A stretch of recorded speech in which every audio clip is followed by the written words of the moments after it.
తెలంగాణ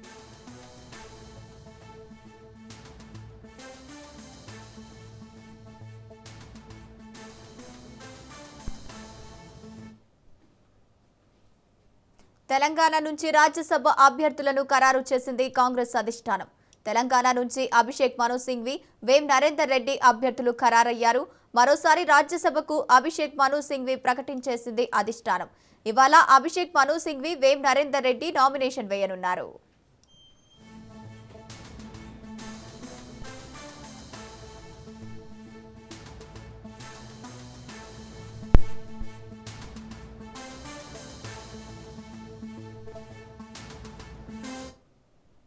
తెలంగాణ నుంచి రాజ్యసభ అభ్యర్థులను ఖరారు చేసింది కాంగ్రెస్ అధిష్టానం.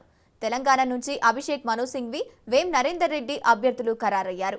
మరోసారి రాజ్యసభకు అభిషేక్ మను సింఘ్వి ప్రకటించేసింది అధిష్టానం. ఇవాళ అభిషేక్ మను సింఘ్వి, వేం నరేందర్ రెడ్డి నామినేషన్ వేయనున్నారు.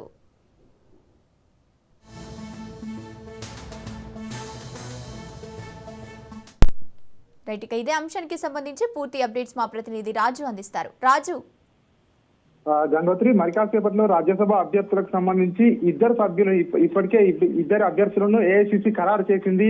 ఒకటి అభిషేక్ మను సింఘ్వికి, రెండవది వేం నరేందర్ రెడ్డికి. వీళ్ళిద్దరు కూడా ఈ రోజు నామినేషన్లు దాఖలు చేయబోతా ఉన్నారు. రాజ్యసభ అభ్యర్థులకు సంబంధించి ఎన్నికలకు సంబంధించి ఈ రోజు నామినేషన్ల దాఖలకు చివరి తేదీ ఉంది.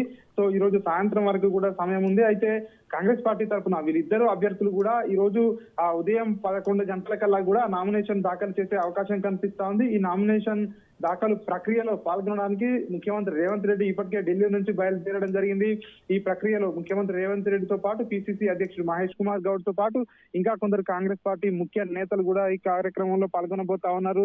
మొత్తానికి నిన్నటి వరకు కూడా మనం చూసాము, ఒక ఉత్కంఠ అయితే కొనసాగింది. ఎందుకంటే రెండు స్థానాల్లో ఒకటి అభిషేక్ మను సింఘ్వికి ఇస్తారు, రెండవది ఎవరికి ఇస్తారని చెప్పేసి పెద్ద ఎత్తున ఇటు ఊహాగానాలు కొనసాగాయి. 16 మంది తీవ్రంగా పోటీ పడ్డా కూడా చివరికి ముఖ్యమంత్రి రేవంత్ రెడ్డి వేం నరేందర్ రెడ్డి వైపు మొగ్గు చూపడంతో ఈ స్థానం ఒకటి వేం నరేందర్ రెడ్డికి ఖరారు చేయడం జరిగింది. మరి కాసేపట్లోనే ఈ నామినేషన్ కు సంబంధించి ప్రక్రియ కొనసాగబోతా ఉంది. ఇప్పటికే ఒకవైపు పిసిసి చీఫ్ మహేష్ కుమార్ గౌడ్ వేం నరేందర్ రెడ్డికి బీ ఫామ్ కూడా అందించిన పరిస్థితి కనిపిస్తా ఉంది.